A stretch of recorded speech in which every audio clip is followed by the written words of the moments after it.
नमस्कार दोस्तों, इन्फोटॉक्स के एक बहुत ही फ्रेश एपिसोड में आपका स्वागत है। तो चलिए शुरू करते हैं। यहाँ पर दोस्तों सबसे पहली अपडेट निकल कर आ रही है गोरखपुर उत्तर प्रदेश से, जहाँ पर आदित्य बिरला ग्रुप जो कि इंडियन मल्टीनेशनल कॉन्ग्लोमेरेट है, उन्होंने ये डिसाइड किया है कि वो उत्तर प्रदेश के गोरखपुर में एक न्यू पेंट मैन्युफैक्चरिंग यूनिट को सेटअप करने वाले हैं। इस पेंट यूनिट में chemicals construction, putty manufacturing and paint related other things की मैन्युफैक्चरिंग की जाएगी और ये new paint manufacturing unit Gorakhpur के भीटी रावत एरिया में सेटअप की जाएगी, जो गोरखपुर इंडस्ट्रियल डेवलपमेंट अथॉरिटी के अंडर में आता है। और इस न्यू पेंट मैन्युफैक्चरिंग यूनिट में सेटअप करने के लिए गोरखपुर इंडस्ट्रियल डेवलपमेंट अथॉरिटी ने भीटी रावत में 70 एकड़ ऑफ लैंड को सिलेक्ट किया है, जहां पर आदित्य बिरला ग्रुप को उनकी इस न्यू इन्वेस्टमेंट के लिए लैंड अलॉट की जाएगी। फिलहाल अभी ये डिस्क्लोज नहीं किया गया है कि यहां पर आदित्य बिरला ग्रुप कितने की इन्वेस्टमेंट करने वाली है, पर क्योंकि Aditya Birla group one of the biggest conglomerate है जो cement, non furious metals, textile, telecom, financial services and fashion things related business में ऑपरेट कर रहा है, तो ऐसे में गीडा अथॉरिटी का कहना है कि आदित्य बिरला ग्रुप यहाँ पर काफी बड़े स्केल पर इन्वेस्टमेंट करने वाला है, जिससे कि large number of employment opportunities भी जनरेट होंगी।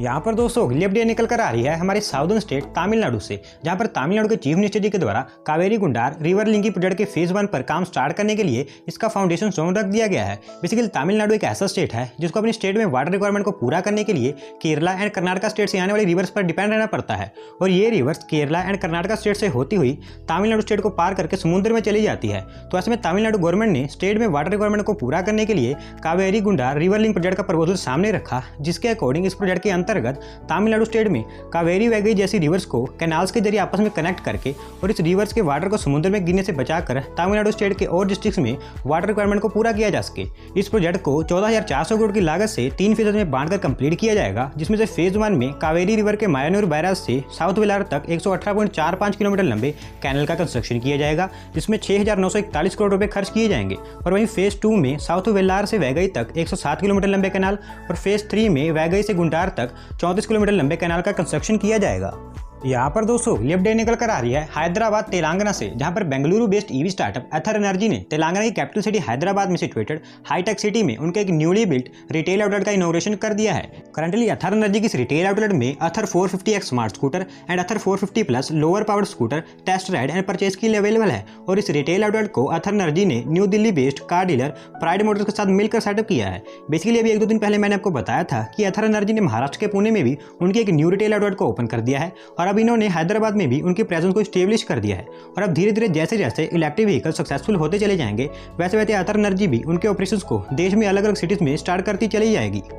यहाँ पर दोस्तों अगली अपडेट निकल कर आ रही है नोएडा उत्तर प्रदेश से, जहाँ पर नोएडा इंटरनेशनल एयरपोर्ट लिमिटेड, जिसको नोएडा इंटरनेशनल एयरपोर्ट के कंस्ट्रक्शन के लिए नोडल एजेंसी चुना गया है, उन्होंने ये डिसाइड किया है कि वो नोएडा इंटरनेशनल एयरपोर्ट से नोएडा में बनने वाली फिल्म सिटी तक अब पोर्ट टैक्सी को चलाने वाले हैं। बेसिकली अथॉरिटीज़ का कहना है कि नोएडा में नोएडा इंटरनेशनल एयरपोर्ट के बनने के बाद इस एयरपोर्ट के आसपास विकास की अपार संभावनाएं हैं, जिसमें एयरपोर्ट के आसपास कई मल्टीनेशनल कंपनीज एंड उनके office, industrial units, commercial complexes and इसके अलावा toy city, apparel park, handicraft park and MSME clusters को ऑलरेडी डेवलप किया जा रहा है। और नोएडा में 1000 एकड़ के एरिया में बन रही फिल्म सिटी के कारण नोएडा में टूरिस्ट सेक्टर भी बहुत तेजी से ग्रो होगा। तो ऐसे में नोएडा मेट्रो में जो डेली वर्किंग लोग अपने अपने जॉब्स एंड बिजनेस के लिए ट्रैवल करते हैं, उनको काफी परेशानी हो सकती है। तो ऐसे में नोएडा इंटरनेशनल एयरपोर्ट लिमिटेड ने नोएडा एयरपोर्ट से नोएडा फिल्म सिटी के बीच पोर्ट टैक्सी को चलाने का निर्णय लिया है। ये port taxi corridor approximately 5.5 kilometre लंबा होगा, जिसके कंस्ट्रक्शन के लिए अप्रोक्सीमेटली 300 करोड़ रुपए खर्च किए जाएंगे। यानी कि इस पोर्ट टैक्सी कॉरिडोर की पर kilometre cost approximately 50 to 60 crore rupees होगी। बेसिकली अथॉरिटीज का प्लान है कि इस पोर्ट टैक्सी को 2023 से पहले कंस्ट्रक्ट कर लिया जाए, क्योंकि 2023-24 तक नोएडा में फिल्म सिटी बनकर तैयार हो जाएगी। फिलहाल इस पोर्ट टैक्सी को चलाने के लिए दिल्ली मेट्रो रेल कॉर्पोरेशन को इसकी फिजिबिलिटी रिपोर्ट तैयार करने के लिए कहा गया है, जो 2-3 महीने के अंदर अंदर तैयार कर ली जाएगी, और फिर उसके बाद इस पर कोई फर्दर काम किया जाएगा। यहाँ पर दोस्तों अगली अपडेट निकल कर आ रही है हमारी defence research and development organisation यानी कि DRDO की तरफ से, जहाँ पर DRDO ने 2 vertical launch short range surface to air missile को सक्सेसफुली टेस्ट कर लिया है। दोस्तों ये दोनों मिसाइल्स ओडिशा के चंडीपुर इंटीग्रेटेड टेस्ट रेंज से 22 फरवरी को टेस्ट फायर की गई थी, जिसने अपने टारगेट्स को सक्सेसफुली हिट किया। Basically short range surface to air missile को स्पेसिफिकली इंडियन नेवी के लिए तैयार किया गया है, जिसे DRDO, RCI and other Indian defence companies के द्वारा डिजाइन एंड डेवलप किया गया है, जो इंडियन नेवी को close range air and sky skimming both aerial threats को टैकल करने में हेल्पफुल होगी। इस short range surface to air missile के successful launch and safety parameters को देखने के लिए DRDO ने इस मिसाइल में radar, EOTS, telemetry systems and weapon control system deploy किए थे। बेसिकली ये करंट लॉन्चेस इस short range surface to air missile की वर्टिकल लॉन्च कैपेबिलिटी को चेक एंड टेस्ट करने के लिए एक डेमोन्स्ट्रेशन था, और आने वाले समय में इन मिसाइल्स को इंडियन नेवी के शिप्स पर डिप्लॉय करने से पहले इन मिसाइल के और भी टेस्ट एंड ट्रायल्स कंडक्ट किए जाएंगे।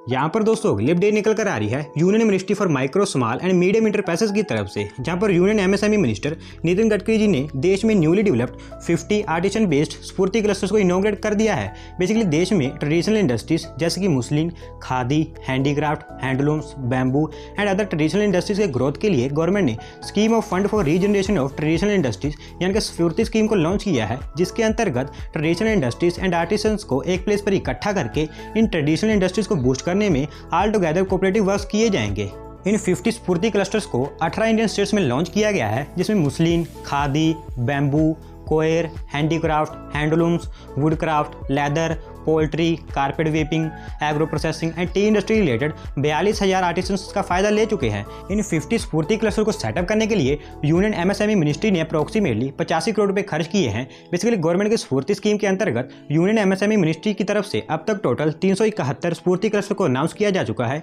जिसमें से अब तक ओनली 82 क्लस्टर को ही तैयार किया गया है।